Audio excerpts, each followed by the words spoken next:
মেয়েটা পাখি হতে চাইল। আমি বুকের বাঁ দিকে আকাশ পেতে দিলাম। 2-4 দিন ইচ্ছে মতো ওড়াউড়ি করে বলল তার একটা গাছ চাই। মাটিতে পা পুঁতে ঠায় দাঁড়িয়ে রইলাম। এডাল সেডাল ঘুরে ঘুরে সে আমাকে শোনালো অরণ্য বিষাদ। তারপর টানতে টানতে একটা পাহাড়ি ঝর্ণার কাছে নিয়ে এসে বলল তারও এমন একটা পাহাড় ছিল, সেও কখনো পাহাড়ের জন্য নদী হতো।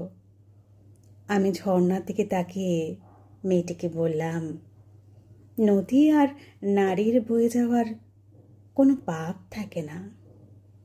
সেই কিছু ফুটে থাকা ফুলের দিকে দেখিয়ে জানতে চাইল, কি নাম? বললাম গোলাপ। দুটি তরুণ তরুণীকে দেখিয়ে বলল, কি নাম? বললাম প্রেম। তারপর একটা ছাউনির দিকে দেখিয়ে জিজ্ঞেস করলো, কি নাম? বললাম ঘর।